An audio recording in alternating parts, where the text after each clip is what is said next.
Sesungguhnya di surga adalah tempat berkumpulnya para bidadari yang pandai bersenandung dengan suara merdunya yang tidak pernah didengar sebelumnya oleh siapapun juga. Mereka menyenandungkan syair, kami adalah wanita yang abadi dan kami tidak akan binasa.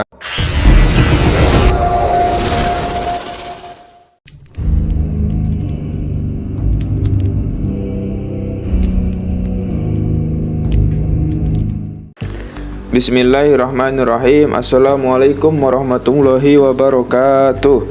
Alhamdulillahirabbil alamin. Assalatu wassalamu ala nabiyyina wa habibina sayyidul anbiya'i wal mursalin sayyidina wa maulana Muhammadin ibni Abdullah ibni Abdul Muttalib wa ibni Hashim. Sahabat Z Channel rahimakumullah. Alhamdulillah, kita berjumpa lagi di Z Channel, channel yang membawakan kisah-kisah luar biasa Islam. Pada episode kali ini kita akan membahas tentang gambaran surga menurut Al-Quran dan hadis.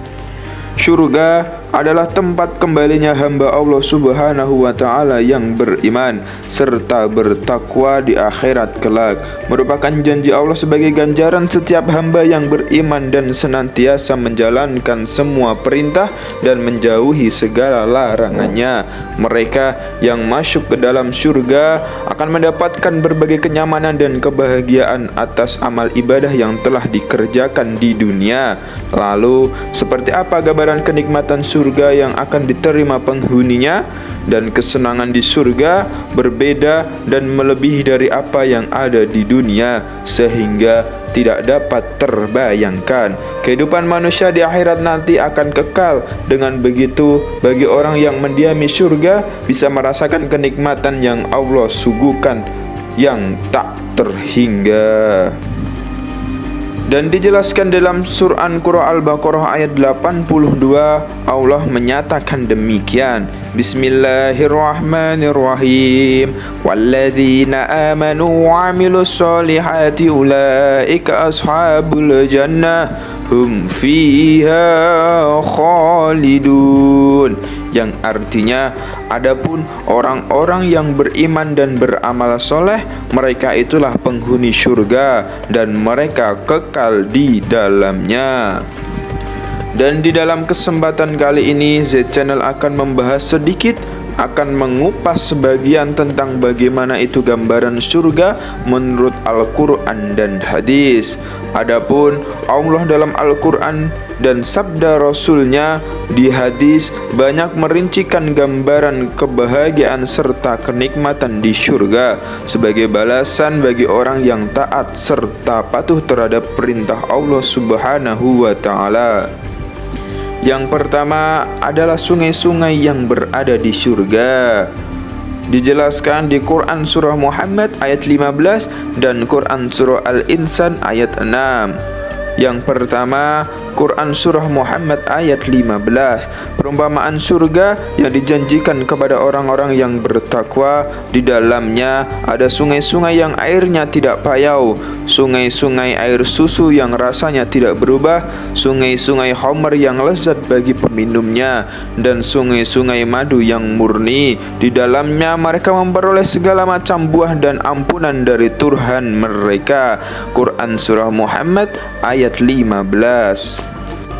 Yang kedua yaitu dijelaskan di Quran Surah Al-Insan, yang artinya yaitu mata air di dalam surga yang diminum oleh hamba-hamba Allah dapat mereka pancarkan dengan mudah. Quran Surah Al-Insan ayat 6. Yang kedua yaitu kebun dan buah-buahan di surga. Gambaran mengenai kebun dan buah-buahan di surga dijelaskan di beberapa ayat Al-Quran dan hadis. Yang pertama di Quran Surah An-Naba, yang artinya sesungguhnya bagi orang-orang yang bertakwa ada kemenangan, yaitu surga berupa kebun-kebun buah anggur. Quran Surah An-Naba ayat 31 sampai 32. Yang kedua yaitu dijelaskan di Quran Surah Al-Waqiah yang artinya golongan kanan, alangkah mulianya golongan kanan itu. Mereka berada di antara pohon bidara yang tidak berduri, pohon pisang yang buahnya bersusun-susun, naungan yang terbentang luas, air yang tercurah, buah-buahan yang banyak yang tidak berhenti berbuah dan tidak terlarang memetiknya. Quran Surah Al-Waqiah ayat 27 sampai 32.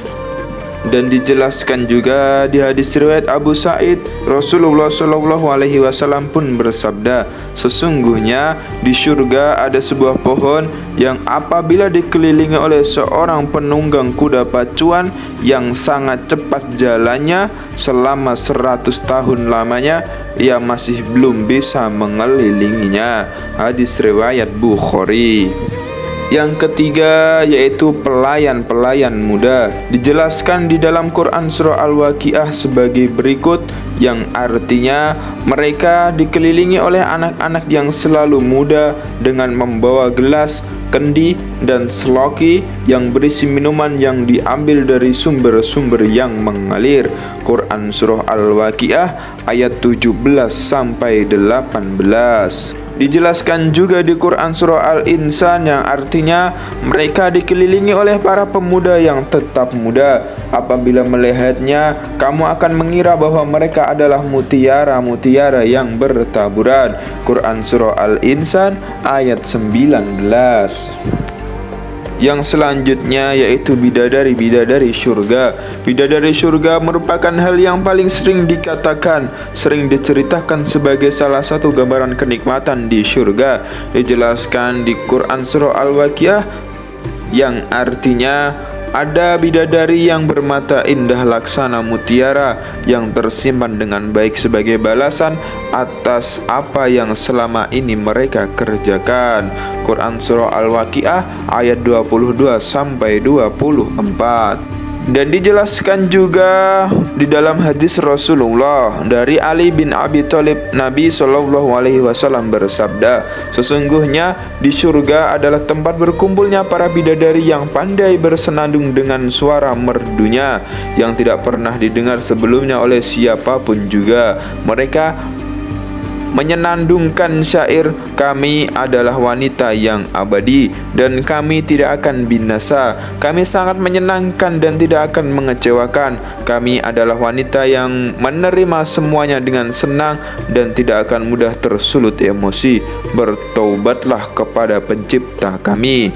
Hadis riwayat Tirmizi.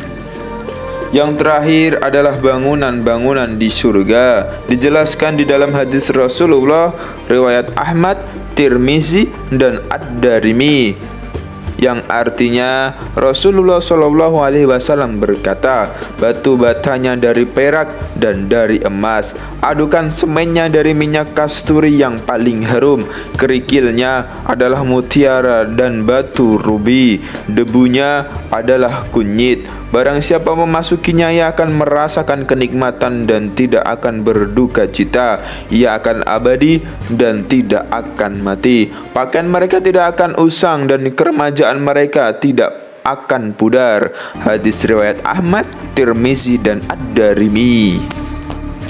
Itulah beberapa gambaran sedikit tentang bagaimana keadaan di surga menurut Al-Quran dan hadis. Semoga bermanfaat dan semoga kelak kita nanti dijadikan salah satu penghuni syurga Allah Subhanahu wa taala.